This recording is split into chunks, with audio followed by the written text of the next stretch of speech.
راديو إيرنا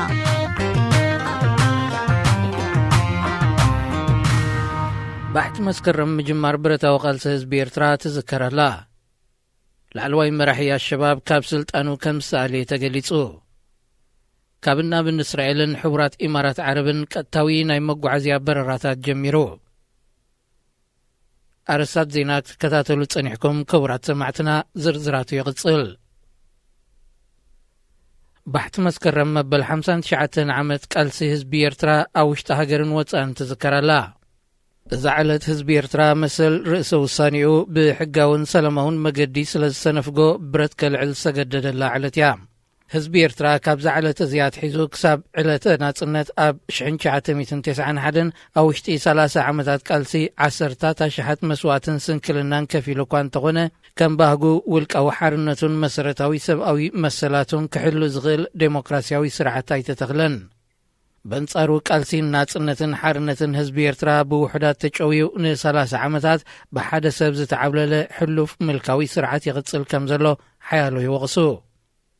ይኹን እምበር ባሕቲ መስከረም ኣብ ኤርትራ ክረጋገጽ ዘይከኣለ መሰላት ዜጋታት ሓርነትን ምትካል ዴሞክራሲያዊ ስርዓትን ንምውሓሱ ቃልሲ ዜጋታት ክቕጽል ከም ዘለዎ እተዘኻኽር ዕለት ምዃና ኣብዚ ኣጋጣሚ ሓያሎ ኤርትራውያን ውድባትን ፖለቲካውያን ሰልፍታትን የተሓሳስባ ብኣቡ ዑበይዳ ዝፍለጥ ላዕለዋይ መራሒ الشباب ካብ ስልጣኑ ከም ሳሌ ንሃገራዊ ድሕነትን ጸጥታን ሶማል ብምጥቃስ ዝተፈላለያ ማዕከናት ዜና ቃሊሐን እቲ ኣሕመድ ድርዬ ወይ ድማ ኣሕመድ ዑመር እናተባህለ ዝጽዋዕ ኣብ ክልል ዕድመ 48 ዓመት ዝርከብ ላዕለዋይ መራሒ الشباب ካብ ስልጣኑ ሳሌሉ ምኽንያት ብሰንኪ ጥዕናዊ ጸገም ምዃኑ ተመልኪቱ እንተኾነ ነቲ ሽበራዊ ጉጅለ ክመርሕ ዝጸንሐ ኣቡ ዑበይዳ ብሃንደበት ካብ ስልጣኑ ዝእለ ዘሎ الشباب ውሽጣዊ ምግማዕ ኣጋጢምዎ ዘሎ እዋን ምስ ምዃኑ ካልእ ጥርጣረታት ተሕዲሩሎ ኣቡ ዑበይዳ ነቲ ብ2014 ብወተሃደራዊ ስርሒት ዝተቐትለ ኣሕመድ ዓብዲ ጎደና ብምትካዩ ላዕለዋይ መራሒ الشباب ኮይኑ ምኽትሉ ዝነበረ አቡበከር ዓደን الشباب በጊዜያውነት ክመርሕ ተረኺሑ እኳ እንተሎ ብማሓድ ካራት ዝምራሕ ካልእ ኣካልቲ ጉጅለ ግና ተቃዊምዎ ከም ዘሎ ጸብጻባት ስለያ መንግስቲ ሶማሊ ይጠቅስ ኣሜሪካ ንላዕለዋይ መራሒ الشباب ዘትሓዘ ዝቐተለ ወይ ድማ ዘለዎ ቦታ ዝሓበረ $6 ሚልዮን መሳኽቲ ምዃና ካብ 2015 ኣትሒዛ ኣፍሊጣያ ኣብ 2004 ናብ ሶማል ዝተመስረተ الشباب ምስል ቃዒዳን ዳዒሽን ንምጽምባር ተበግሶታት ኣብ ዝወሰደሉ እዋናት ተደጋጋሚ እዋን ምክፍፋላት ከጋጥሞ ጸኒሑ እዩ ብሰንኩ ድማ ሓያሎ ላዕለዎት ወተሃደራውያን ኣዘዝቲ ናብ ሰራዊት መንግስቲ ሶማል ክስልሙ ተራእዮም ካብን ናብን እስራኤልን ሕቡራት ኢማራትን ቀጥታዊ ናይ መጓዓዝያ በረራታት ጀሚሩ ካብ ቴል አቪቭ ተበጊሳ ብሶኒ 31 ነሐሰ ናብ አቡዳቢ ታሪኻዊ ናይ መጓዓዝያ በረራ ዘካየደት ናይ እስራኤል ነፋሪት ላዕለዎት ኣማኸርቲ ቀዳማይ ሚኒስተር እስራኤልን ፕሬዚደንት ትራምፕን ጽዒና ምንባራ ተሓቢሩ እታ ባንዴራ እስራኤል ዝተለጠፋ ነፋሪት ብቋንቋታት ኢብራይስጥ ዓረብን እንግሊዝን ሰላም ዝብል ጽሑፍ ይንበባ እታ ነፋሪት ንክልል ኣየር ስዑድ ዓረብ ብምስንጣቕ ናብ አቡዳቢ ቀጥታዊ በረራ ብምክያዳ ኣብቲ ዞባ ካልእ ናይ ዝምድና ኣንፈት ከም ዘሎ ዝተፈላለዩ ወገናት ይጠቕሱ እስራኤልን ሕቡራት ኢማራት ዓረብን ኣብ 13 ነሐሰ ታሪኻዊ ዝምድና ካብ ዝምስርታ ካብን ናብን ዘን ሃገራት ቀጥታዊ በረራ ክካየድ ሃገር እስራኤል ካብ እትምስረት ኣብዚ 72 ዓመታት እዚ ናይ መጀመርያ እዩ እዘን ሃገራት ብመንጎኝነት ፕሬዚደንት ምምሕዳር ትራምፕ ርክብ ካብ ዝምስርታ ኣብ ውሽጢ ክልተ ቅነ ቁልጡፍ ምዕባለታት ዝምድና የርኢ ኣለዋ ክቡራት ሰማዕትና ዜና ኣብዚ ተፈጺሙሎ ዝቕጽል ትሕሶና ዛንታ ኢማኩሊ ካብ ህልቂት ሩዋንዳ ናይ ዘምለጠት ጎርዞ ታሪኽ ክኸውን እዩ ወይኑ ሱሌማን ኣዳልያቶላ ሰናይ ምክትታል راديو إيرنا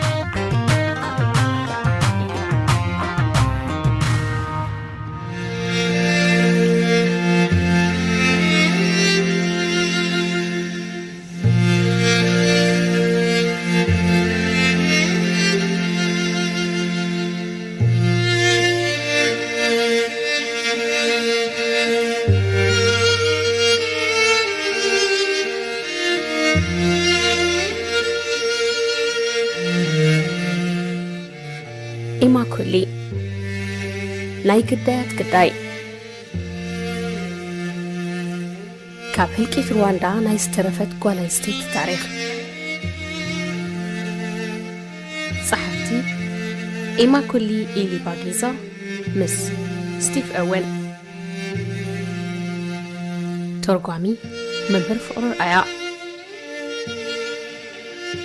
سالسي كفال اتحدش هيوت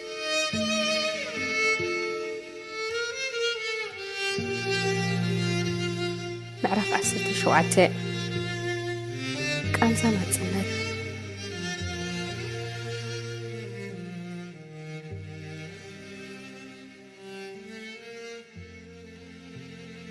إتها مشتتي أزيا فليت مشتي نيرا اتفشفش تعنايت زحل أير اتي بقرما كواخبتي تسليمو زنبرا سماي كم زقد محجي زي نبركواني هوتي زحدس كوين رخبكوا انتاي تتأمت اللخي لأناي قلت إفنا خنكيد اللونا بلني باستر مرنزي هو خيلو أبتو بخري ناينات انات مقرد زستما قررلو زنبركو اوان مستن كالوت بصوتين مستب أفدقو خوينو كساب معسكر كفان ونيلو زتصبيني زنبرا جونم كوينيو باستر زتصبينا نيرو ناي جون ممتاق صبوق ملكتيو كندونجيو كابتو خنتاتتي بهيوات كسرر دي خموت ويون اتاليتتي بهيوات كتصنح دي يتصنحن رقصنيا نبركن مس جون زنبرنا فقري كمزو موتقن رقصنيا نبركو باستر معصو دحر مخفاتو نسنبب حديكا بمولኦም ደቁ እናወጻናን ከለና እቶም ጎረባብትን ሰራሕተኛታት ፓስተር ሙሩንዝን ኬስ ተብሉልና ምእንቲ ኩናት ካራን ሻፉ በትርን ሒዞም ወጡ እኒሕና ግን ኣብ ቃልዕ ጎደና ቅልጥፍ እናበልና በተቀድመ 3 ወርሒ ዝመጻናሉ ረሳሕ ጎደና ጉዕዞ ጀመርና ኣዕንተይ እቲ ጸልማት እናተለማመዶ መስከደይ باستر مرنزن جونن عديقهم كم زنبرو أستوعلكو باستر اتحنسا حيزو وازمت النات بنجا كعدقن كلو جون كأج مرا حيزو نبراء قجل قتلتين ترخيبومنا انتاي يقبرخوني لي بلبي حتتكو حتى يكملس كأ كسي وسدن كباب سوساس خونو انترحموي ابتسألمات الربولنا أبكلت مسرع تخفيلهم زبزبنا وليم سخدو نيرم اتفرحي كداونتم تخدينو موكوان تزينبرو بومبايد برت غوزمون كويناتن عديقم نيرم بزي متن قريبومنا بمنبارم ጨናናይ ነፍሶምን እትስተንፍስዎ ዝነበሩ ኣልኮልን ብቕልጡፍ ጨንወና ካብዚ ሕጂ ብጥቃይ ዝሓልፍዎ ዘለውስ እቲ ብሽቃቅ እንከለኹ ዝያዳ ፍርሒ ይስማዓኒ ነይሩ እግዚአብሔር ክሕልወንን ፍርሒ ክዕግሰለይን ጸለኹ ኣነን እቶም ብጾተይን ደቂ ኣንስትዮ ምዃንና ከለሉና ርእስና ድኒና ሓለፍናዮም ወላ ሓንቲ ወሉናን ጥራይ ዘይኮነስ ንፓስተርን ንጆንን ሰላም ኢሎም ጽቡቕ ዕድል ተመኒዮምሎም ሓሊፎም ወይ ብጾቶም ቀሰልቲ መሲልናዮም ክንከውን ኣለና ወይ ከዓ እግዚአብሔር ይዕንቶም ዓሚትዎም ክኸውን ኣለዎ ኣነ ክልቲኡ ኢለ ሓሰብኩ ብተወሳኺ ከዓ ክሳብ እቲ ግዜቲ ብሂወት ዝተረፈት ቱትሲ ክህሉ ይኽእል ኢሎም ኣይሓሰቡን ይኾኑ ወይ ከዓ ክንድዚ ቱትሲ ኣብ ሓደ ቦታ ክእከቡ ይኽእል እዮም ኢሎም ከኣምኑ ኣሸጊርዎም ይኸውን ኣብ ኩሉ እቲ ጎደናታት እልቢ ዘይብሉ ሬሳ እናረኣዩ መፂኦም ከምኡ ክሓስቡ ንገርዩ እግዚአብሔር ጸሎተይ መሊሱ ኣብቶም ቀተልቲ ዝነበረን ስቃት ቅንጢጡለይ ጆንን ፓስተርን ግን ተመሳሳሊ ጸጋ ግድ ዘይረኽቡ ኮይኖም ክልቲኦም ብሩኡይ ስቃት ተንጸባረቖም እቶም ኢንተራህምዌ ክውል ምስ በሉ ከዓ ንውሳኔኦም ዳግመ ግምት ገበሩሉ ካብዝንንዮ በይነ ኽነትኸት ክንካሕይሽ በለና ፓስተር ካብዝ ናብቲ መዓስከር ብዙሕ ርሑቕ ኣይኮነን ትኽ ኢልክን ኪዳ እሞ ክሳብ ትኹ ወላና ኣብዙ ኾይንና ኽንከታተለክን ኢና ንፓስተር ቅልጥፍ ኢለ ንሰላምታ ኢደይ ሰረት ኩሉ ድሕሪኡ ንሱን ደቁን ጆንን ካብቲ ጽርግያ ቅልጥፍ ኢሎም ከይዶም ኣብቲ ቁጥቋጥ ተሓብኡ ኣብታ ሰዓት እቲኣ ኣነን እተን ብጾተይን ኣብ ቃልዕ ብዘይ ዝኾነ መከላኸሊ ስለ ዝተረፍና ምስ ግዜ ክንቀዳደም ነይሩና እቲ መዓስከር ከባቢ ፍርቂ ኪሎሜትር ስለ ዝነበረ እተን ድኹማት ኣእጋርና ክንዲ ዝኽእሉ ኣጉየና ኣብቲ መዓስከር ኣብ ዝበጻሕናሉ ልበይ ብዘይ መጠን ዲጉዲግ ትብል ነበረት እቲ መዓስከር ቀደም ናይ ከንሻ ገዳም ዝነበረ እዩ እቶም ብጾተይ ኣብቲ ማዕጾ ጭቕጭቕ ክብላን ከለዋ ኣነ ግን ዓዊለ ሩድኡና በጃኹም ሩድኡና በልኩ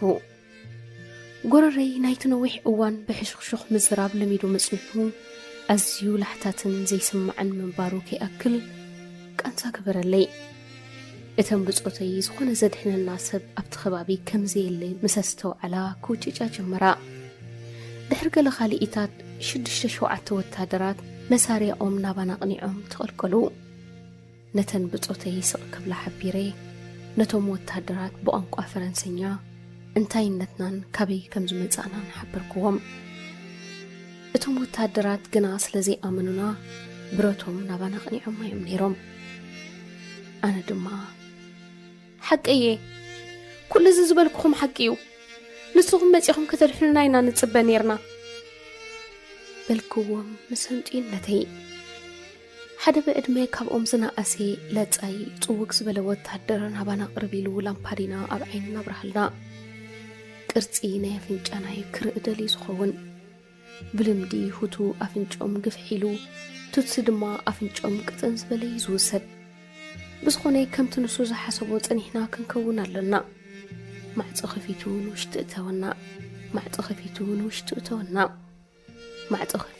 ንውሽጢ እተወና ወታደር ምዃኑ ከይተረፍ ግን ብረቱ ገና ናባና ኣቕኒዕዎም ከሎ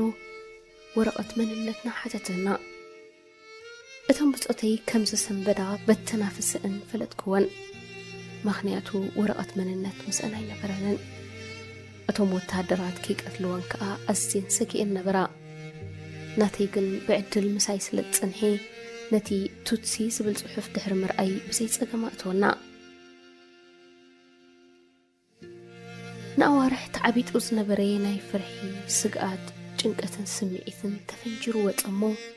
ገሊአን ካብ ቁፅጽር ወጻኢ ክልቅሳ ጀመራ ናይቶም ወታደራት ስምዒት ድማ ካብ ጥርጥራ ናብ ድንጋጸ ክቕይር ግዜ ወሰደን ብረቶም ኣውሪዶም ድማ ብትሕትና ከዘራርቡና ጀመሩ ኣብ ድምፆም ርሕራሕን ሸቕሎትን ይንበብ ነበረ ኣብ ውሽጢ እቲ 3 ዋርሕ ንመጀመርያ ግዜ ጥዑም መግቢ በላዕና ከምቲ ፓስተር ኣቐዲሙ ዝገመቶ ክቐትሉና ዘይምዃኖም ብዝተረዳእና ከዓ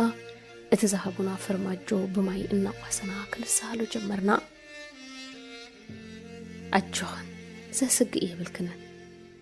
መከራኽን ኣብጊዕ እዩ ዝኾነ ሰብ ክጎዳእክን ኣይንፍቅድን ኢና ሕራይዶ በለና እቲ ቐዲሙ ዝተቐበለና ንእሽቶ ወታደር ነተን ካልኦት ብጾተይ እቲ ዝበልዎ ምስ ተርጎም ክለን ከዓ ብሓባር ክንበኪ ጀመርና እቲ ዘይውዳእ ዝመስል ዝነበረ ኩነታት ኣብቂዑስ ዝዓጠቑ ወታደራት ዝቕርበና ከምዘየለይ ተስፋ ይቡና ነይሮም ቁሩብ ምስ ተረጋጋእና እቶም ወታደራት ኣብ ግዜያዊ ማዕስከር ከም ዘለናን ናብቲ ቐንዲ ማዕስከሮም እትወስድ መኪና ክሳብ ትመጸና ቁሩብ ክንድቅስ ሓበሩና ካብቶም ካልኦት ርሕቕ ኢለ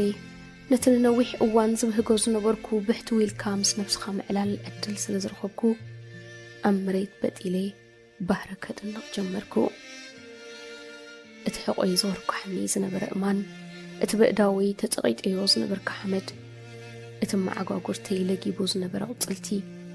እቲ ጸልማት ጨዲዱ ዝስማዕ ዝነበረ ድምፂ እንስሳታትን እናስተማቐርኩ ኣይሞትኩን በልኩ ኣዝዩ ደስ ዝብል ስምዒት ከዓ ተሰማዕኒ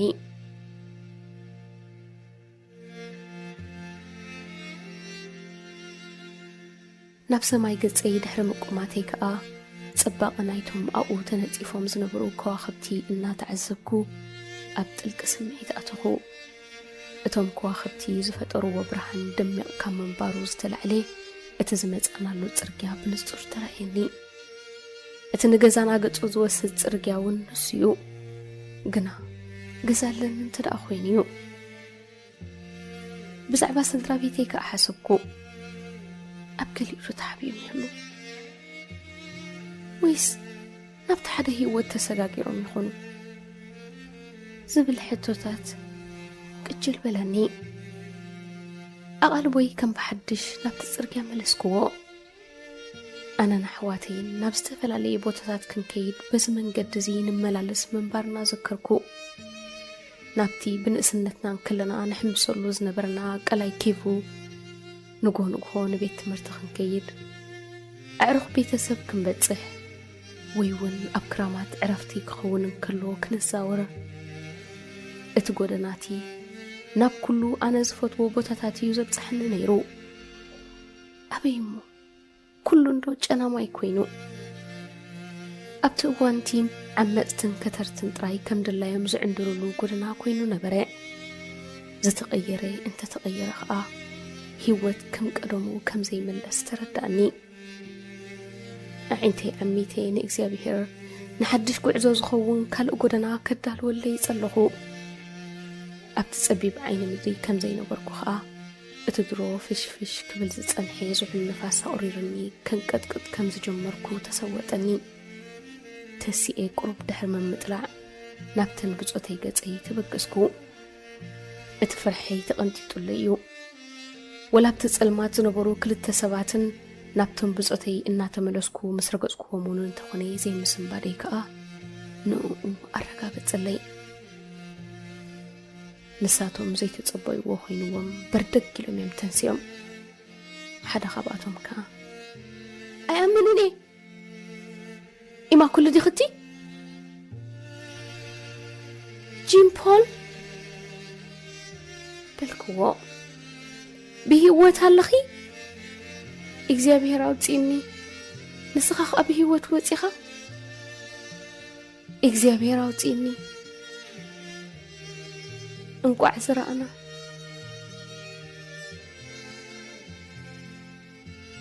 ተባሃልና። በቲ ናይ ኣዘራርባና ኩነታትን በቲ ኩነታት ህይወትናን ኣብ ተመሳሳሊ ግዜ ክንስሕቕን ክንበክን ደለኹ።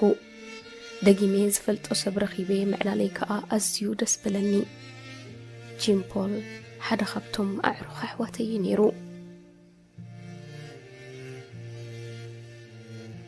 ጂም ባፕቲስት ንስኻ ከመይ ኣለኻ በልክዎ ነቲ ምስኡ ዝነበረ ሓዉ። ጂም ባፕቲስት ኣይመለሰለይን። ኢዱ ክጭብጠይለ ድንምስ በልኩ ከዓ ምኽንያቱ ክርዳእና ኸኣለ። ኣዝዩ ገዚፍ በሰላ ብትሕቲ ካምችኡ ተቐልቂሉ ረኣኹ። ኣብ ርእሱ ከምኡ ገዚፍ ማህረምቲ ነይርዎ። እቲ ሓደ ህራምስ ወሬ ኣዝዩ ዓሚቕ ከም ምዃኑ ዝተላዕለ ከመይ ኢሉ ብህይወት ከም ዝሰረረ ገረመኒ። ዘሕዝን እዩ፣ ዘረባ ኣቋሪጹ እዩ በለኒ ጂም ፖል ሓዉ። ጂም ፖል እውን ንባዕሉ ኣዝዩ ሕዙን እኳ እንተነበረ ኮፍ ኢልና ዘሕለፍናዮ ክንዕልል ጀመርና። ኣብ ገዛ ፓስተር ሙሩንዚ ተዓቂበ ምንባረይን ኣብኡ ዘሕለፍክዎ ህይወትን ኣዕለልክዎ። ንሱ ብወገኑ RPF ንኪጋሊ ስለዝተቆጻጸርዋ እቲ ህልቂት ኣብ ሰሜን ከም ዝዛሓለን ኣብዚ ዘለናዮ ከባቢ ማለት ኣውራጃ ኩብየ ግን ኩነታት ሕማቕ ከም ዘሎ ዕለለኒ። ኪጋሊ ተታሒዛ በልክዎ ስምባድን ታሕጓስን ሓዋዊሰ። እወ ቀትለት ግን ኣየቋረፀን ዘሎ በለኒ። ኣብዚ ከባቢ ከዓ እሞ መመሊሲ ገዲዱ ዘሎ ወሰኸ። ኣብቲ ኩናት ብዝተሳዕሩ መጠን ዝያዳ እናሓረኑን ገባር እናኾስተሩን እዮም ዝኸዱ ዘለዉ። ዳርጋ ኩሉ ቱትሲ ስለ ዝወድእዎ ከዓ ዝቕተሉ ክረኽቡውን እናኽብዶም እዩ።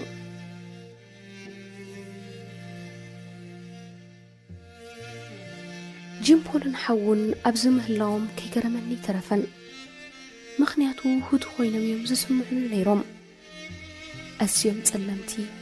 حصرتن طفلح أفنጫ زنبرو منيوم بعيني إيروباويان هوتو نخبهالو أخل حبريتا مخانيو أبز أوان زبن سبن حد حدو تمرعيو اتناتي اتدمانة مسيلو سلزوخني بزح تركم زوهابو مفلي كونن جيم بولغن إذا ترئيت زي نخدحن أستوات أو كمز قبرو لي ززارب حدا قتال بزقبر اللي رهرايا خبا بلني قد من هاي صدرو تاريخ كتر خلي مجمارو اتم قتلتي أب حدا بطقا قزانا زلوه تعركي كبتسح كيدولو بزنبركو معلتي دحرتو من اتانا فاريت نايت بريستنت محمشاشا يملتيو كبابي سلسته مئة زخونو ناي قدام فتوتنان دق غزاوتنان نعي ناي نويح عمتاتا عروخ صدراين ناب غزانا خمطو مسرأخوهم ناب قصي كيده اتناي قدميت معصو سيروم اتيوم نخلهم غزانا قرارصوم جميرو ندين نبوين نخلهم غزانا دما قتيلومو ويكا نخلهم قتيلنا يوميلوم حسيبهم مالتيو جيم بابتيست ترفو كوانت زينبرو كبيوت نيرو نكيلومترات بتقطقط ناس حكو نابت زي فلطنا خباب وسيدة حكم النار إيو بدحريقو لاورنت كساب زوم فرنساويان زمتو حبيقنا تنيهو سققتا إيقو نقوم استنسانا كمي حديركم يلونا مستوم نسدرانا زقتلو قروابتنا خوينو تتسقط الوعلي مت أجامشت متيو مجبخ سرحن كله أبقداون كدانون حتيبو كتريو زي كألنت أرنايدا مرأنيره مماتنا مهلاونا نابيدو سلزنا برقن كبلو زخلنا قراينا برنا سبات بحد أوان كميلوم طبقون كفؤن كقبرو خمس خولي ردانا بلني جيم بول إذا هلكيت لبو موري روا مالو بلكو اتم سبات عيات كنصوم إذا أكوي منفس جوه حيزوا مالو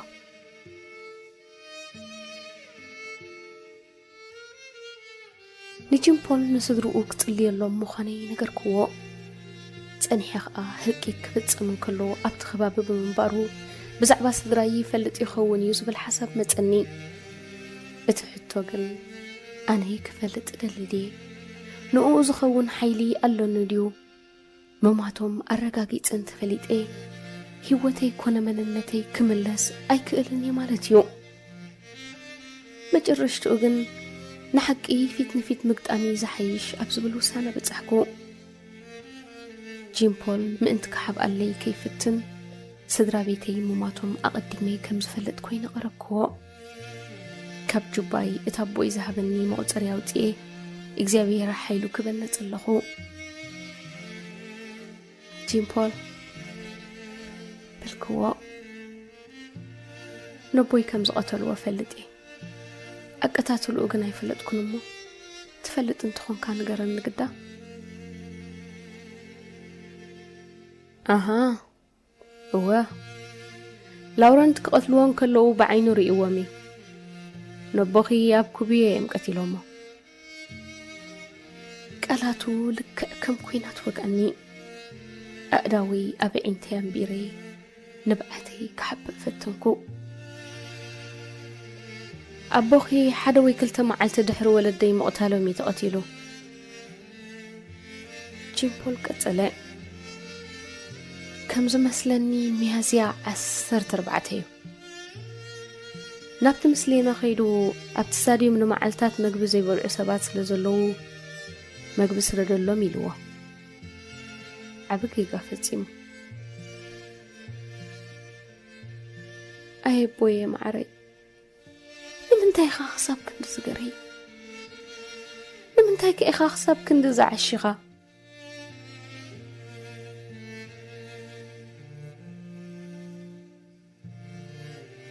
اتمسلينا نايت خبابي كما محدار عينتي نيرو مسبوي كآت بقسم دناي نيروم انت خونقن كالوت هوتو يعرختو تقليمو موكن الصم نمنتاي مؤمانهم كم زي قارت اي تردأنن انت خونقن ጥምያት ከዓንግል ህይወቱ ዘወፍዕ ዓይነት ሰብ መንባሪ ሰሓትኩን ጅምፖል ዕላሉ ብዝቐጸለ ማዓንጣ ኽብደይ ቅርጽ ኢለ ዓይንተይ ድማ ጸላዕላዕ እብለነ ነበረ ላውረንት ከም ዝሓበረኒ እንተኾይኑ እቲ ምስለኔ ነቦኺ ባሃም ኢሉ ጸሪፍዎ ነቶም ወታደራት ስሒቦም ደገ ኸውፅዎ ሓቢርዎ ሽዑ ኣብቲ ኣፍ ደገ ቤት ጽሕፈት ቀቲሎም ኣብ ጽርግያ ገዲፎም ኸይዶም ያቕኒለይ ጅምፖ እንቋዕ ነገርካኒ መፍላጥ ጽቡቕ እዩ በልክዎ ድምፀይ ከየስተውዕለሉ እናተቓለስኩ ጸልማት መንባሩ ኸዓ ንኣምላኽ መስገንክዎ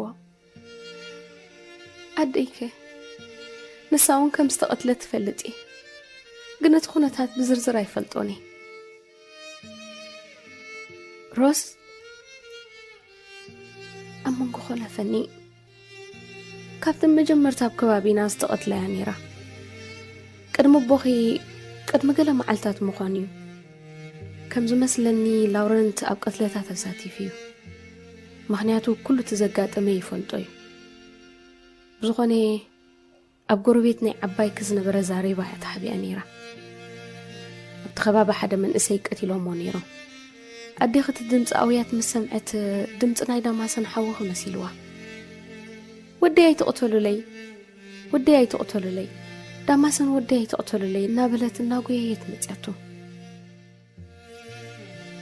እቲ ዝቐተልዎ ዳማሰን ኣይኮነን ነይሩ ንማማ ከም ስረኣይዋ ግን ናብ ኣገጾም ክጎዩ ጀሚሮም ምስ ርክብዋ ኸዓ ገንዘብ እንተሂባቶም ከም ዘይቀትልዋ ሓቢሮማ ሕራ ኢላ እንዳማሓዝ ኣብ ሙረጅ ከይዳ ገንዘብ ከተለቃሓ ለሚናታ እንተኾነ ሙረጅ ከተለቃሓ ስትረፍ ካብ ገዛ ይውፅለይ ኣብ ገዛና ድዱ ዓይነ ሕግዝኒ ኢና ድሕሪ ምባል ነቶም ቀተልቲ ኣፍ ደጊ ኣመታን ከይረስሕ ኣርሒቖም ክቐትልዋ ሓቢራቶም ናብቲ ጎዱፍ ወሲዶም ቆራሪፆም ቀቲሎማ ድሒሮም ግን ካልኦት ጉረባብቲ ቀቢሮማ እዮም ካብቶም ውሑዳት ሓመድ በዝረኸቡ ሰባት እያ ድሕሪ ቁሩብ ግን ዝቕተሉ ስለ ዝበዝሑን እቶም ክቐብሩ ዝኽእሉ እውን ንባዕሎም ስለ ዝሞቱ ዝቐብር ኣይተረኽበን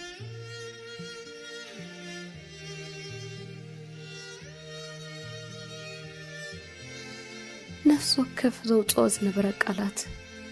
ከም ኩናት ኣብ ኣፍ ልበይ ዝሽኽለለይ ዝነበረ እዩ እንተኾነ ግን ናይ ሓበሪትኡ እስርቲ እየ ነይረ ናይቶም ዝተረፉ ክነግረኒ ኸዓ ደፋፋእክዎ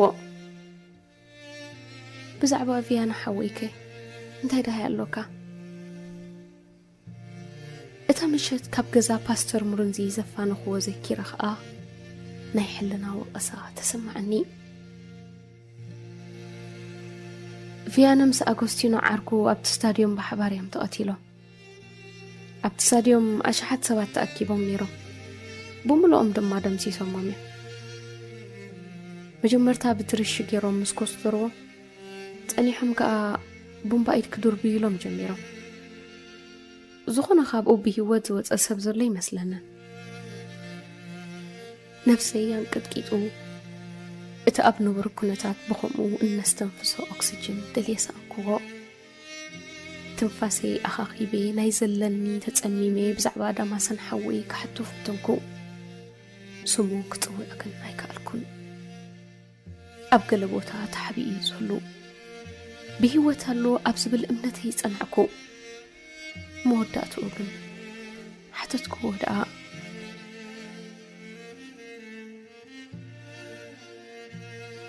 ኣይማብል ሓወይ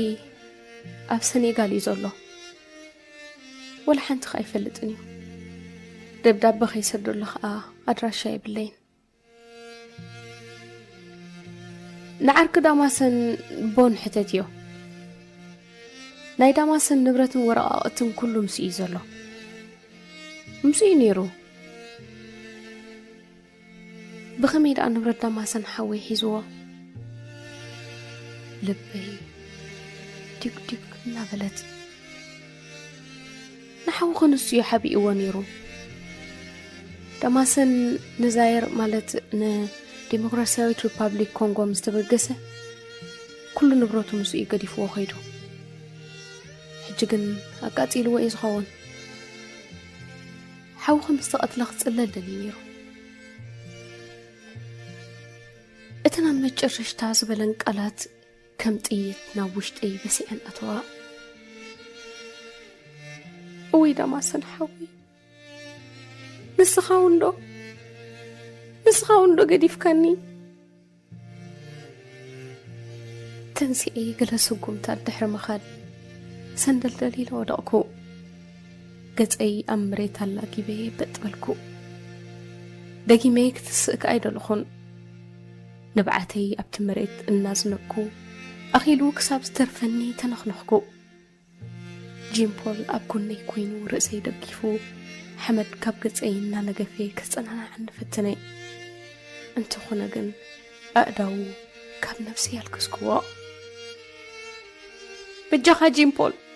بجاها بينيك خون حدقني حج ولا حد خسانا عن نزخل سبيلا حنسا بينيك خون حدقني بسبلكو نتزرب أبيوز نبرا حوحيزو نابت حد خرنا نايت ما عسكر كده تنقل لي عدك إسي ناب سماين نرى أخو بخخو كل نبعتي كساب زود بخخو بزعبتي كسابي راب حلم يزعت واللي مبزعها بمذكرك كسارب جمركو كابت عين مدر مسوتاكو كلاتهم ميتهم كتنحو يميل كان نيركا لك نيركا كلاتهم سدرا بيتي مويتهم يوم كل أنا زفكرو زبلت وسيدنيو حجي هوتي بإيد كارك بالله يسوس كم تمبزعها أما تقول كأكبر أنا خاب ابنت بمقلقال مبزعك في تسمي بالكوا عينتي عميتي ناي كلهم سدرابيتي مسلتات قرص فتنكو إكزابير أبي خفوك قبلهم دمال لمنكو ناي ماكينا حنحن مبالن ناي مارشا قلت أمت الناس بيدوني قلت بالكو كلتا ساعتات كلمة وقحتا كلتا دموق مبرهتي نت معسكر كليعو نتهم أمن دق تسقي عمس نبرو جمبول نحون نتهم بصوتين بنتصر كم تراهي قبرام إتا مكينا تريف كتب الدحر مزنح أبت معت أمس بصحت دوبلت حنت عباي وتادراويت مكينا خوينا مستغبابي زتمساسلتين دا استغدنتيا إتم وتادرات أبت مكينا كندي يبمو ساق نبل حبرنا حدا خبأتهم دما أفقد أكلاتاتنا يهوتلو إلو دنقغنا كباب 3 كيلومتر مستقعزنا حدا كيلا أقدمنا بت حدا شنخ نايتتين دا دمت نايتهم قتلتي يسمع نيرو لكع كم تقل حجي سمع زنبركو دمت مالتيو شعقن وتادرات فرنسا يسمينا نيروم قطر نايتهم قتلتن نايتهم زسنينا زنبرو وتادراتن من زنبتاتنا ينبرن اتهم فرنساويان أزيوم وحداتيوم اتهم قتلت خا بقى ما يتزوط صوريوم نيروم حدا خبتهم قتلتي بدحرت انتاي تعين كاللغة إلو حتوتو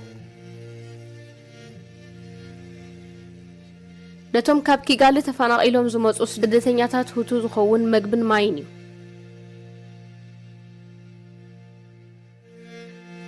ملس مرح مكينا نفع زمات مان توتسي أبكي قالي يسارات إينالو حلف قتل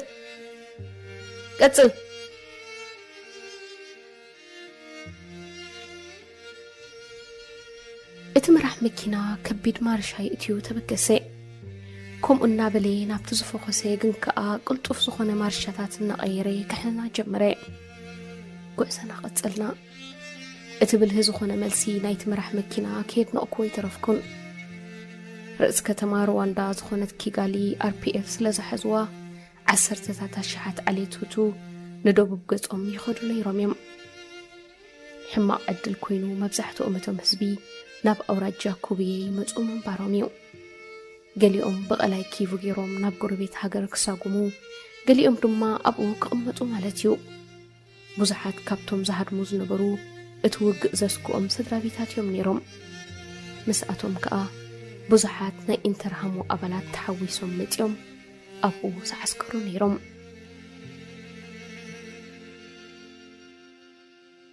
أبتا دحيراس عبد كلا أتهم قتلتي بزحي تسأبونان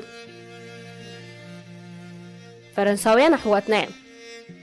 قتلوا يخيدو حداقهم بلي حدا خبأتهم أبتن سعبا حمشت كلاتاتون تماسالي نيرو إذا مكينا ملؤ رفدي كتشكر كرنا رفيدا مشكر كارا قتيلا نابكالا هجر كتأتوني تمنهو نفسي كابرواندا هديما أبكال عالم كتأتو دليت إكزابير حدش يوت مدي بلي كم زنبري أمن نيري معسل أبين مخامط رأي زي فلتكو إذا مكينا أبتقند مع عسكر مسبزحت بزحي تحقسكن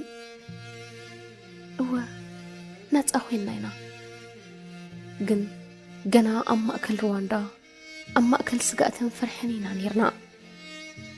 مجمرتا كابتا مكينا ورد مسبلنا دوع عسبلي بيت تمرتي يسأنيحنا اتبت أولاز تتصحفي روين بيلي زبل صحف قبل علتو معصو تنطلطيلو نبره أدي مجمرتا سراح ممهر الناس جمرتو له بيت تمرتي مخانو خا كستوعب كاكو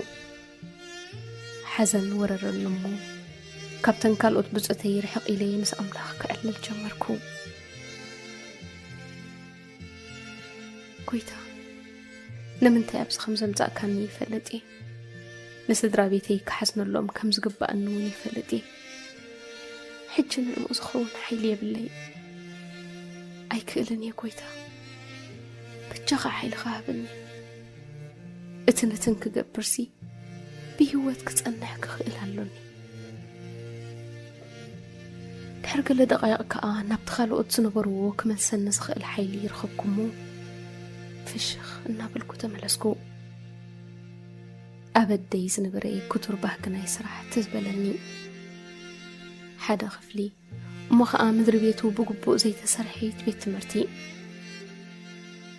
اتزاقدس هبت بيت مرتن تاين مهارين بار ترقيتو يقدسني يهتبلني را أبقى كموقحو مبرحتنا يتات برق زنبرت صحي نتنبطوتين مجمرتا قزي عينتي ملئي كرئينا خالني أبقزا باستر مرنزي أبتعين مدري تحبينا كندحن مخالنا خا كساب كندي عبيبس أقام وخان واستو عالكو إتن كالوت كابتن إحنا زنبرنا هيوت أزيوز قددي هيوت يحلفانيرن أبجاكا أبقودا قدي اندا دقسا أو طلتن سعرن إنا بالعين سلست ورح حليفان نايت أحي برهان مستقوحني أداوي أبقنباري جيري أبسق قامت كل جزي حدا أتصبي أسفلتو كزراهو حاتني إسبيرانسيا إسبيرانسي إلا توعكوا كنا يسمعتنا إسبيرانسي فلت كنا ندخي إما كليه إكسيابير يمسكن ونقع كلنا يتسنتنا إلي إحنا قبيلة سعمكوا أسيدهم قبر ملسر آياتني قدما مزراب نجم رخاء فززيلا نوحت أمتتني أمر أدو سحيتا خوينا بالكب لبي تسني حقن تحان نقع نسغب هيواتها اللغي نعقال أتحت النتات كرخبين من مخانا كي نقرت النخاء نبتنساتن زنبرؤو مريحاتني نابحتني جيمن سلست أوالد دق حت النتاتين أمريت كفيلة أنحني ناب أنكبت كبابة شعت مترو بيلو مسترفني ترئيتن أسي إحسنني قطن بمن كستت أنتو حبيتو كم فرن نقيتو دم تعتعي بالنيرو أكلت دما ما يمئيبو قسلن طبحن مليو نبراء أب أكلاتن نويح زجبرة كخون اللو مخنياتو كابتز نبركو بنتصر الرأيين نيرو حتى نيجين أبصرح ممهرنا تنطف زنبرت كوينا أكدارنا أنصفتان تقنا أن زنبرتيا أزيا تسعيانيت كم مخانا استلعلي أغايش كلمة ندق أسلام مبالوم أقداوم كحتصبو تقدد زنبرت سبيتيا شعر مصدق ناي قدم سب مسيلوم قدات كداون تتخدينوم تتلاقيهم مصر صحتهم أمريت تزديهم رأخوهم أمريت تنبركي خيك حقفا أداوي زرقحكو انتخوني أبيتني نبعتها كتحبئك أتقادلت أي تحزن لي إما كلي نبعتي تتوكب بليك ألكو بلتني فيش غبالكو مخنياتو أدي أب تمساسالو كنتات تمساسالو زربا مستزاربتن نيرا حتى نينقع تراخبنا نقع بهيوات هاللغي حقفكوا ندقاهون حقفها بالكوام حتى ني ببقرب قد أخفتحن كتقلل انجمرت إግዚአብሔር ልባተን ክዝንን ብልበይ ጸሎት አረኩ ነታ ኣብ ኣካላተን ዝወረደ ጉድኣት ኣምዝናን ክሕግዘን ድማ ምስ ነፍሰይ መብጽሐ ኣትኹ ኮፊልና ከነዕልል ጀመርና ኣብ ቤተሰብና መነመን ከም ዝሞቱን ዝሕለፍናዮ ስቆቃን ተነጋገርና ሓትነይጅን ሰለስተ ኣወዳት ደቃን በዓል ቤታን ክሞቱን ከለው ዳርጋ ብምልኦም ስድራ ሓትነይ ኤስፔራንስ ኸኣ ጸኒቶም እቶም ዘፍቅሮም ኣብ ሓጎይን ዓባይን ምሽውዓት ተወዳድ ደቀሙን ከምኡ ኣይጸናሕናን ተተሓሒዝና ከነልቅስ ጀመርና ንብዓትና ዘቋርጽ ኮይኑ ናይ ተሰማዕነን ንኸባቢ ሰዓት ምስዕለልና ኣስፔራንስ ደብዳቤ ሓበትኒ እዚ ኩሉ መከራ እናሕለፈት ከመይ ኢላ ነዛ ደብዳቤ ክትጽንሓ ክኢላ ዘገረምዩ داماسن تحبي بزنبر كله أوان رخيبنا نيرو إذا دبدابينا بخخب صحة لابيني نزايري زخيد نيرو أسلط إذا دبداب تقبيلي نتوست آمس رأخوه ناين بقات نتبتب نيرو كبقاتن حديمي نبيني كخون قويخو أبتغاز خونا سبك خو نايدلخون نايدا ما سنحويسم كتوع عن كل لقاء أخيلا نبركون نتنامج الرشتة الصحفن قالاتي أبيدي حزاز نبركو إذا مالت كا نمج الرشتة كزي إنا تزاربني كم مسمع مالتيو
يقتل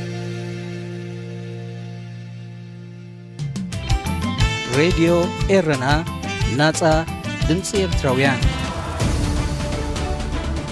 سلام نعخاتكم يخون زي خبركم زخبركن نافكار سبورت كم كل جيزي سولس لومون زي تفلالي حبريتات سبورت حيزنا أب ساعتنا ترخيبنا لنا أبزي نايزعلت زي مدبنا نسبورتاون فتات كردن بشكلتان كعسكرن كندسينا كساب مفتسمتا مسانا كتسنحو بخبري نعدم ኤርትራዊ ተቀዳዳማይ ኮንቲኔንታል ክለብ ኒፖን ቴሌግራፍን ቴሌኮም ማለት ኤንቲቲ ሄኖክ ሙሉብርሃን በቀዳም 29 ነሐሴ ኣብ ጀመረ መበል 43 ውድድር ጂሮ ቺክሊስቲኮ ኢጣልያ ብምስታፍ ኣብ ቀዳማይ መድረኽ መበል 12 ደረጃ ብምሓዝ ኖድ ውፅኢት ኣመዝጊቡ ኣብዚ 150 ኪሎ ሜትር ሸፈነ ፈላም መድረኽ ስፓኛዊ ተቀዳዳማይ ክለብ ኮሜታ ኤክስትራ አሊያንድሮ ሮፔሮ 7 ተቀዳደም ተሓዚላ ናብ መዛዘሚ ንዝበጽሐት ቀዳመይቲ ጉጅለ ስዒሩ ናይ መድረኽ ዓወት ከመዝግብ ክኢሉ ሄኖክ ሙሉብርሃን ድማ 15 ካሊእታት ድሒራ ምስ ዝመጸት ጭፍራ ኣብ ዝገበሮ ቅጽበታዊ ውድድር 5 ተርታ ብምሓዝ መበል 12 ኮይኑ ቅድድሙ ፈጺሙ እዚ ውድድር ኣብ ካልኣይ መድረኽ ብሰንበት 119.9 ኪሎ ሜትር እዩ ኣሳሊጡ ሄኖክ ዝኾነ ይኹን ግዜ ከይከሰረ ምስ ቀዳሞት ኮይኑ ወዲእዎ ስፓኛዊ አሊያንድሮ ሮፔሮ ብናይ ክልቲኡ መድረኻት ብግዜ ቀዳማይ ኮይኑ ብጫ ማልያ ሒዙ ይርከብ ሄኖክ 25 ካሊእታት ተፈንቲቱ መበል 28 ደረጃ ሒዙሎ ጂሮ ቺክላሲኮ ኢጣልያ ትማሊ ሶኒውን ኣብ ሳልሳይ መድረኽ 151.3 ኪሎ ሜትር ተጓዒዙ ካብ 2018 ዓመተ ምህረት ጀሚሩ ንሃገራዊት ጋንታ ኤርትራ ወኪሉ ዝተወዳደረ ወዲ 20 ዓመት ሄኖክ ወዲ ጋንቱን ወዲ ሃገሩን ናትናኤል ተስፋጽዮን ኣብ ናይዚ ዓመት እዚ ዙር ሩዋንዳ ወናኒ ብጫ ማልያ ንክኸውን ልዑል ተራ ዝተጻወተ ተስፉ ተቀዳዳማ እዩ ሎም ዘበን ንካብ 31 ጋንታታት ዝተኣኻኸቡ 176 ተቀዳደምቲ ዝሳተፍ ዘሎን ኣብ 8 መድረኻት 120 ኪሎ ሜትር ዝሽፍንን ጂሮ ቺክሊስቲኮ ኢጣልያ ኣማተራዊ ግልባጥ ናይቲ ሓደ ካብ ዓበይቲ ቅድድማት ብሽክሌታ ዓለምና ዝኾነ ውድድር ወርልድ ቱር ጂሮ ዲ ኢጣልያ እዩ ኣብ 1970 ኣሃዱ ኢሉ ዝተበገሰ ጂሮ ቺክሊስቲኮ ኢጣልያ ካብ 2017 ዓመተ ምህረት ኣትሒዙ ትሕቲ 23 ዓመት ንዝዕድሚዮም ስፖርታውያን ጥራዩ ዘቀዳድም ዘሎ ሄኖክ ሙሉብርሃን ናይ መጀመርያ ኣብዚ ውድድር ናብ ሜዳ ዝወረደ ኤርትራዊ ተቀዳዳማ እዩ ናይ ጂሮ ዲ ኢጣልያ በኽሪ ኤርትራዊ ተሳታፊ ድማ ኣብ 2017 ማልያ ክለብ ዳይሜንሽን ዳታ ለቢሶም ዝተቀዳደሙ ዳንኤል ተኽለሃይማኖትን ናትናኤል ብርሃነን እዮም ኣብ ካልእ ተመሳሳሊ ዜና ኤርትራውያን ተቀዳደምቲ ማለት ኣባል ክለብ ኣስታና ምርሃዊ ቅዱስን ተወዳዳራይ ክለብ ኤንቲቲ ኣማኑኤል ገብረ እግዚአብሔርን በቅድሚት ማለት ሰንበት ንዝኽሪ ነፍሴር ማርኮ ፓንቶኒ ኣብ ኢጣልያ ዝተገብረ ኣስታት 200 ኪሎ ሜትር ርሕቀት ዝነበሮ ናይ ሓደ መዓልቲ ውድድር ተሳቲፎም ቅድድሞም ከይፈጸሙ ድማ ተኣልዮም ነቲ ብዓወት ኢጣልያዊ ተቀዳዳማይ ክለብ ኣስታና ፋቢዮ ፌሌኒ ዝተዛዘመ መበል 17 ዓመቱ ዘቁፅር ዘሎ ውድድር ንምዕማም ኣብ መስርዕ ቅድድም 150 ተወዳደርቲዮም ተቐሪቦም ንዝተመደበ ርሕቀት ብዓወት ዝወድዎ ግን 4 ጥራዮም ኣብ 13 ጥሪ 1970 ተወሊዱ ኣብ 14 ለካቲት 2004 ኣብ መበል 34 ዕድሚኡ ዝዓረፈን ሓያል ሓኳሪ ከም ዝነበረን ዝንገረሉ ፓንቶኒ ሓደ ካብቶም ኣብ ቱር ዲ ፍራንስን ጂሮ ዲ ኢጣልያን ኣብ ሓደ ዓመት ብምንጋስ ተውለ ዓወት ዘመዝገቡ 7 ተቀዳደምቲ ዓለምና እዩ ናብ ኩዕሶ እግሪ ምስ ንሰግር ቅድሚ ሓደ ወርሒ ኣርሰናል ንቸልሲ 2-1 ስዒራ ጽዋ ኤፍ እንግሊዝ ኣብ ዝተዓወተትሉ ፔሪ ኦሜሬክ ኦበሚያንግ ከም ሓለቓ ጋንታ መጠን ነታ ዋንጫ ናብ ሰማይ ቅድሚ ምንቅዕራሩ ናብ መሬት ከም ዘውደቐን ኣሰልጣኒ ኣርሰናል ማይክል ኣርቴታ ድማ ኣውባ ምስ ዋናጩ ዝያዳ ሌላን ተመክሮን የድልየሎ ንሕና ድማ ነዚ ጽቡቕ ጌርና ከነለማምዶ ንኽእል ኢና ብምባል ነቲ ጋቦናዊ ሓድሽ ውዕል ንኸፈርሞ ብተዘዋዋሪ መንገዲ መልእኽቲ ከም ዘሕለፈሉ ገሊጽናልኩም ነርና እኖ ኸዓ ኣርቴታ ብቐዳም ንሊቨርፑል ብፍጹም ቅላዕ 5-4 ረቲዑ ዋንጫ ኮሚኒቲ ሺልድ ናብ ከብሒ ጋንቱ ከም እተእቱ ኣብ ዝገበረሉ ከምቲ ዝበሎ ንኦቦሚያንግ ምስ ዋንጫ ዝያዳ ንኸቀራረብ ኣኺልዎ ኣሎ ኣብቲ ጸወታ ናብ መፈላለዪ ፍጹም ቅላዕ ቅድሚ ምርሑ ሓደ ብሓደ ዝተፈጸመ ግጥም ንእንኮ ጎል ኣርሰናል ኣብ ሰኪዕት ሊቨርፑል ዘቐመጠ ኦቦሚያንግ ነቲ ቅድሚ ወርሒ ዘጋጠመ ዋንጫ ናይ ምውዳቕ ክስተት ብመልክዕ ዋዛ ዘኪርዎ ንሱ ድሕሪ ምዕዳል ሽልማት ምስ ደጋንቱ ካብ ስታድዮም ዌምብሌይ ንምብጋስ ኣብ ኣውቶቡስ ናይ ክለቡ ኣብ ዝተሰቕለሉ ነታ ብቐዳም ዝተረከባ ዋንጫ ኣብ ጎኑ ኣብ ዝነበረ መንበር ኣቐሚጡ ንድሕነት ተሳፈርቲ ብዝተዳለወ መቐነት ኣሲርዋ ነዛ ዋንጫ ንዘይምውዳቕ መቐነት ኣዝዩ ኣገዳሲ እዩ እወ ኣዝዩ ኣገዳሲ እዩ ብምባል እናስሓቐን እናላገጸን ዝተቐርጾ ቪድዮኻ ኣብ ማሕበራዊ ሜድያ ዘርጊሑ ብዘይካዚ ኣርሰናልን ሊቨርፑልን ናብ ፍጹም ቅላዕ ምስ ኣምርሓ ንሓምሸይትን መዕወቲትን ሸቶ ጋንቱ ዘቑፀረ ወዲ 31 ዓመት ኣጥቃዓይ ኣብቲ ዝለዓለ ኣበርክቶ ዝገበረሉ ጸወታ ብዘይ ማዳልያ ጥራይ ኢዱ ናብ ቤቱ ከም ዘምርሐ ተፈሊጡ እቲ ምኽንያት ድማ እቲ ናብ ኣባላት ዕውቲ ክለብ ክመቐራሕ ተዳልዩ ዝነበረ ማልያታት ጎደሎ ቁፅሪ ስለ ዝነበረ እዩ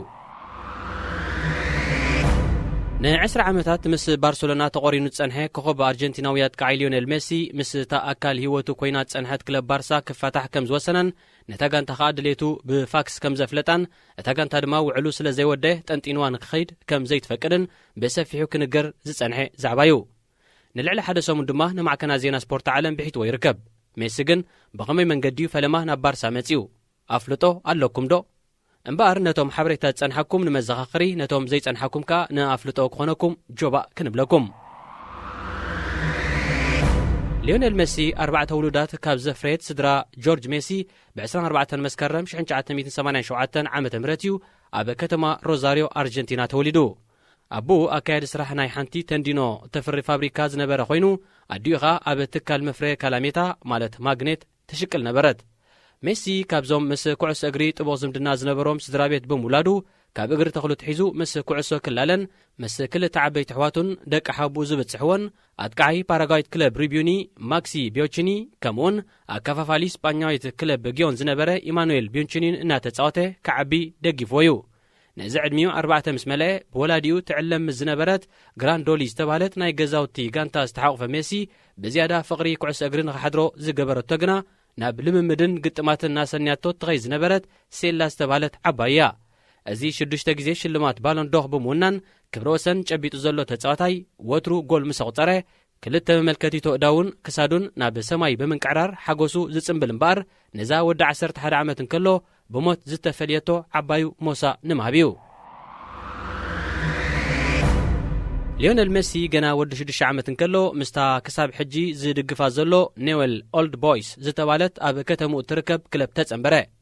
ከም ኣካል ናይዛ ክለብ ኮይኑ ኸዓ ብስምቲ ዝተወልደሉ ዓመተ ምህረት 1987 ማለት ማሽን 87 እናተባሉ ምዝጽውዑን ዘይትሰዓዱን መዛንኡ ኮይኑ ኣብ ውሽጢ 6 ዓመታት ልዕሊ 500 ግዜ ንልዳት መጋጠምቲ ጋንታታት ደፈረ።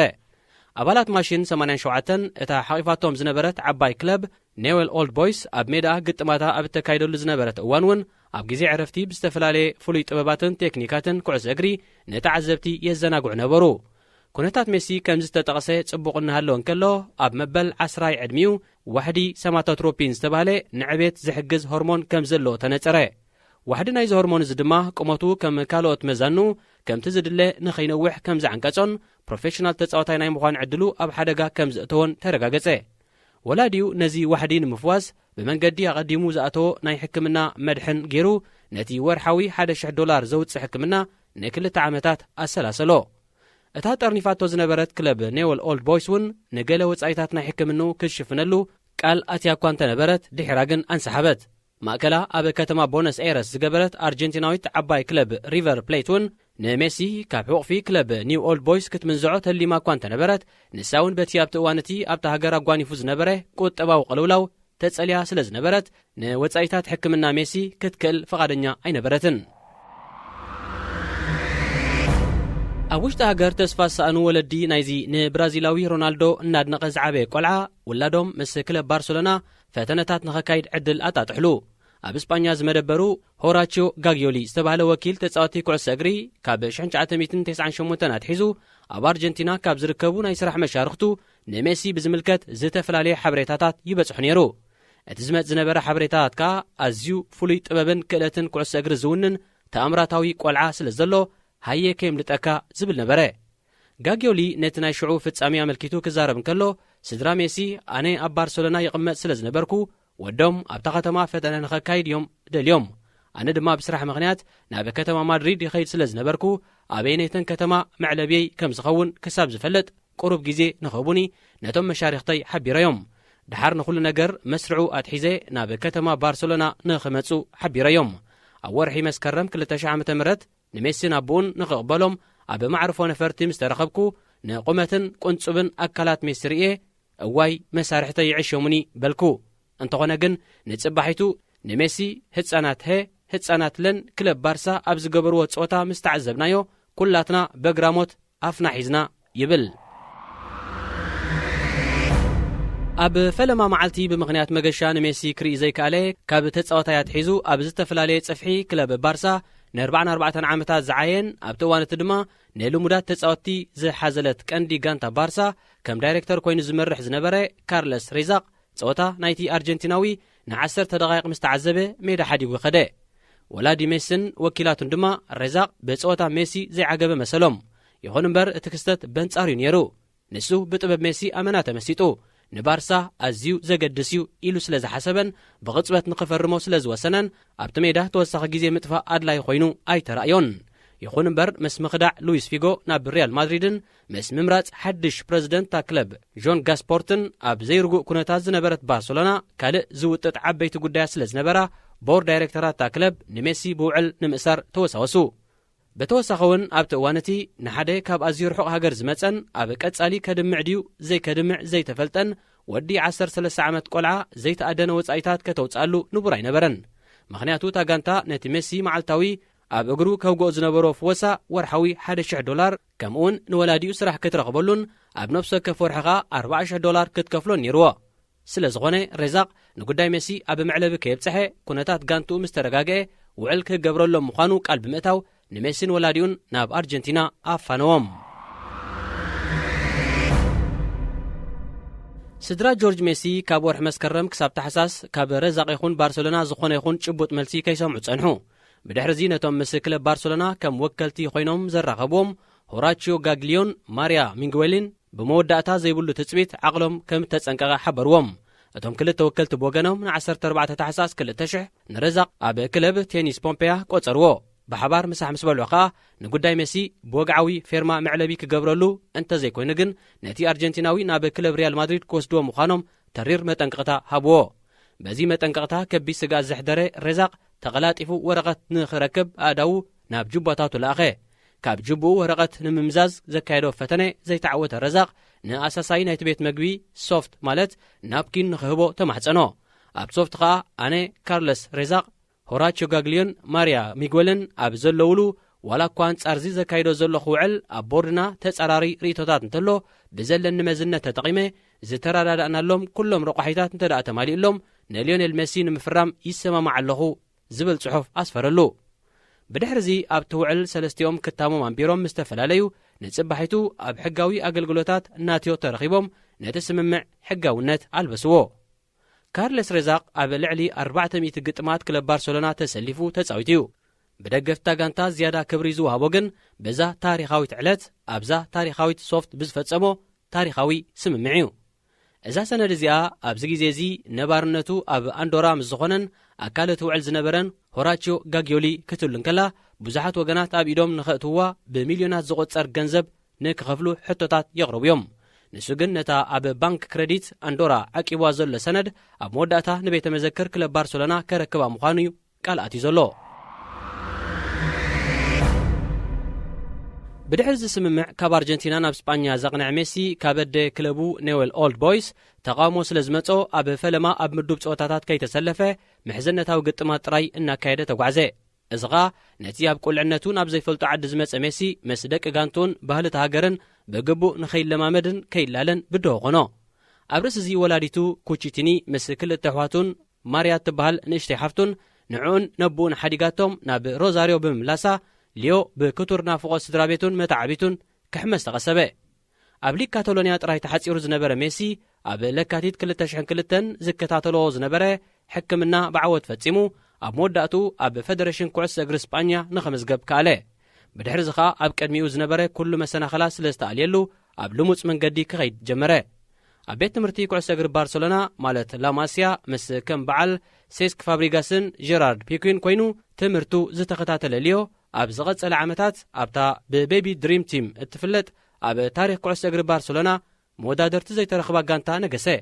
ኣብ መበል 16 ዓመት 4 ዋርሕን 23 መዓልታትን ዕድሚኡ ኸኣ ኣንጻር ብሆዜ ሞሪኖ ትስልጥን ዝነበረት ፖርቱጋላዊት ክለብ ፖርቶ ኣብ ዝተኻየደ ፀወታ ንመጀመርያ ግዜ ማልያ ቀንዲ ዓባይ ጋንታ ባርሰሎና ለቢሱ ምሕዝነታዊ ግጥም ኣካየደ። ብራዚላዊ ጠቢብ ኩዕሶ እግሪ ሮናልዲኞ ኸኣ በኹሪ ዓይኑ ንሜሲ ምስ ረኣዮ እዚ ቆልዓ ካብይ ንላዕሊ ዝበለጸ ተጻዋታይ ክኸውን እዩ ብምባል መስከረሉን ተነበየሉን። ብ4 ለካቲት 2004 ባርሰሎና ንሜሲ ገና ኣብ ናይ ሐ ጋንታን ከሎ ናይ ፈለማ ፕሮፌሽናላዊ ውዕል ብምቕራብ ናይ 30 ሚልዮን ዩሮ መፋነዊ ውዕል ማለት ሬሊስ ክሎዝ ኣንበረትሉ። ድሕሪ ሓደ ወርሒ ናብ ለ ምስ ደየበ ኸኣ ነዚ መልቀቒ ውዕል ናብ 80 ሚልዮን ዩሮ ዓረገቶ። ከም ሮናልዲኞ ዝኣመሰሉ ገዳይም ተጻወቲ ሜሲ ኣብታ ቀንዲ ጋንታ ዕድል ንኽውሃቦ ንሆላንዳዊ ኣሰልጣኒ ፍራንክ ራይካርድ ድሕሪ ምልባዎም ሊዮ ብ16 ጥቅምቲ 2004 ኣብ መበል 17 ዓመት 3 ዋርሕን 22 መዓልታትን ዕድሚኡ ኣብ ታሪክ ክለብ ባርሰሎና እቲ ብዕድመ ዝነኣሰ ተጻዋታይ ብምዃን ኣብ ወግዓዊ ግጥም ንኽስለፍ ናብ ሜዳ ወረደ ድሕሪ ዝዓለት እዚኣ ከዓ ብሓፈሻ 634 ፀወታታት ብምስልሳል 731 ጎላት ብስሙ ከመዝግብን 6 ሽልማት ባሎንዶኽን 6 ወርቃዊ ጫማ ኤውሮጳን ዝርከቦ ማእለያ ዘይብሉ ውልቃዊ ክብርታት ክግብት ክኢሉ ኣብ ርእሲ እዚ ንሱ ምስ ክለቡ ኮይኑ 10 ዋናጩ ላሊጋ 6 ኮፓ ዴል ሬይ 7 ሱፐር ኮፓ እስጳኛ 4 ጽዋዕ ሻምፒዮንስ ሊግ ኤውሮጳ 3 ሱፐር ካፕ ኤውሮጳ 3 ዋናጩ ክለባት ዓለም ብድምር ከንዲ ቁፅሪ ዕድሚው 33 ጽዋት ኣልዒሉ ንሃገራዊት ጋንታ ኣርጀንቲና ወኪሉ ኣብ 138 ግጥማት ዝተሰለፈ ሜሲ ብስም ሃገሩ እውን 70 ጎላት ኣበርኪቱ እዩ ኣብ መንጎ ባርሳን ሜሲን ብምኽንያት ውዕል ተኸሲቱ ዘሎ ኩናት መዕለቢኡ ገና ኣይተፈልጠን ብመሰረት ክልቲኦም ወገናት ኣብ 2017 ዝኣተውዎ ስምምዕ ውዕል ሜሲ ኣብ 2021 እዩ ዘብቅዕ ኣቐዲሙ ካብታ ጋንታ ክወፅእ እንተደልዩ ግን ኣብ ነፍሲ ወከፍ ዓመት ውድድር ድሕሪ ዝዛዘም ኣብ ዘሎ 10 መዓልታት ነታ ክለብ ድሌቱ ከፍልጣ ግዴታ ኣለዎ ኣብዚ ዝተጠቕሰ ናይ ግዜ ገደብ እንተዘይሓቢርዋ ግን እቲ ውዕል ከም ቀደሙ ጽኑዕ ኮይኑ ይቕጽል ዝኾነት ብድሕሪ ዝእዋን ብድሌቱ ንዕኡ ክትውንን እትደሊ ጋንታ ከዓ 700 ሚልዮን ዩሮ ንባርሳ ክትከፍላ ትቕሰብ ሕማም ኮሮና ቫይረስ ኣብዚ ዓመት ብምስፍሕፍሑ ብዝተፈጥረ ምድንጓይ ሎም ዘበን ውድድራት ኩዕሶ እግሪ ኤውሮጳ 23 ናሓሰ እዩ ተፈጺሙ ሜሲ ኸኣ ብ25 ናሓሰ ብናጻ ናብ ዝደልዮ ጋንታ ክኸይድ ከም ዝደሊ ንጋንቱ ብመንገዲ ፋክስ ሓቢርዋ እታ ክለብ ብሸነኻ ውድድራት ኤውሮጳ 30 ጉንበት እዩ ክፍጸም መደብ ተታሒዙሉ ነይሩ ብናጻ ክትከደሉ እትኽእለሉ ዝነበርካ እዋን ከዓ 10 ሰነ ስለ ዘብቅዐ ንዓኻ ትወስድ ጋንታ 700 ሚልዮን ዩሮ ክትከፍለና ኣለዋ ባህሊት እያ ብቕድሚ ትማሊ ምስ ደቂ ጋንቱ ብሓባር ሕክምናዊ መርመራ ከካይድ ዝነበሮ ሜሲ ኣብ ናይ ሙፃእ መርገፂኡ ብምጽናዕ ኣብ ቦታ መርመራ ኣይተረኸበን ላሊጋ ቦገና ብሰንበት ኣብ ዘውጻእቶ መግለጺ ሊዮነል ሜሲ ብሕጋዊ ውዕል ዝተቐይደ ስለ ዝኾነ ባርሳ 700 ሚልዮን ዩሮ ምስ እትቕበል ጥራይ ናብ ድሌቱ ክኸይድ ከም ዝኽእል ሓቢሩሎ በዚ ኮይኑ በቲ ኣብ መንጎ ክልቲኦም ወገናት ተፈጢሩ ዘሎ ግርጭት ብሶፍት ጀሚሩ ብፋክስ ጥራይ መዕለቢ ዝግበረሉ ኣይመስልን እዚ ጉዳይ ኣብ ቤት ፍርዲ ክውዳእ ወይ ድማ ብምርዳእዩ ፍታሕ ክረክብ ኣብ ዝቕጽል መዓልታት ሓቢርና ክንርኢ ኢና ዝኸበርኩም ተኸታተልትና ንሎሚ ኣዳሊናዮ ዝነበርና መደብ ስፖርት ተፈጺሙሎ ኣብ ዝመጽእ ሰሙን ክሳብ ንረኸብ ንኹልና በብዘለናዮ ሰላም እንጥዕናን ሬድዮ ኤረና